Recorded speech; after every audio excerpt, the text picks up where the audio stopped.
Hi, this is Alan Shaw, and today I'm going to give you an insight on things to consider when embarking on a PhD.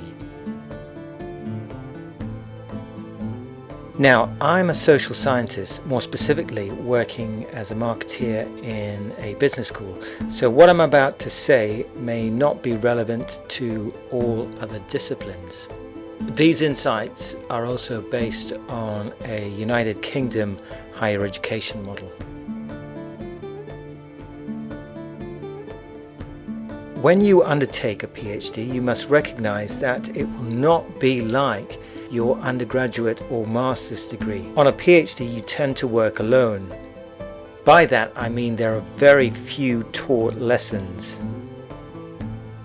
Secondly, the thesis you did for your undergraduate and master's degrees tended to focus on practical issues. Your PhD will not be like this. It's all about contributing to knowledge and theory. You can use the practical issue as a case study, but it has to have this contribution, and this is key. I always ask my PhD students to look at these two figures, then state which one best represents their PhD. Figure 1 is where you're building a new model from scratch, and figure 2 is you're adding the final 2 bricks to enhance an existing model or theory. Most of you will say 1, which is wrong. 2 is the correct answer. You're just adding the final 2 bricks to finish off that model. You need to become an expert of an existing model and demonstrate through your research how it can be enhanced. I did the same when I embarked on my PhD. I thought my thesis was going to change the world, but you can't do that. You should consider your PhD as a game, and the objective is to minimize any possible concerns that an external examiner can throw at you. One tip is to make your contribution explicit within the title. Although it's fair to say I've seen many titles that focus on the practical aspects. Another tip is to stay clear of a grounded theory approach. I personally feel that this type of research has a much greater risk. But again, I've seen a number of students who have successfully completed their thesis using a grounded theory approach.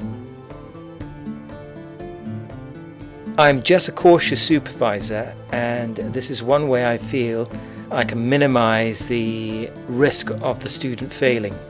When you've identified your research topic, think about your sample frame. Who are you going to ask to take part in the research? It will not be good enough to say I'm just going to use my friends on Facebook, because they'll be unrepresentative. The easiest thing to do is to focus on millennials at your university. If you can gain access to a sample frame that's not students, then even better, because you'll have a much greater chance of being published in a 3-4 star journal. Once you've got your research proposal in place, you should think about searching for an appropriate supervisor and university. It's best to try and target someone who's prominent in the field that you're focusing on. Look at your literature review. You should make a formal application to the university before attempting to contact the supervisor. This will demonstrate your intentions and reducing the possibility of your supervisor thinking that you are a time waster. Many lecturers are very busy and do not have time to deal with these ad hoc requests. Unfortunately, I know of a number of students who use a blanket approach, trying to contact as many supervisors as possible in an attempt to get a single bite. This is not appreciated.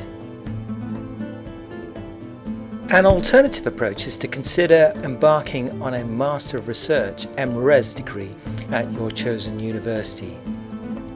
You're more likely to get a place, and you can build a solid relationship with your preferred supervisor, although like everything in life, nothing is guaranteed. I recommend this approach because you will learn the essential research skills needed to embark on a PhD program. As I mentioned earlier, there is very little direct teaching on a PhD. If you prefer embarking on a journey that has more teaching, you might want to consider a DBA program, Doctoral of Business Administration. I have very little experience of this, so I cannot make any comment at this stage. I hope this helped. Thanks for listening.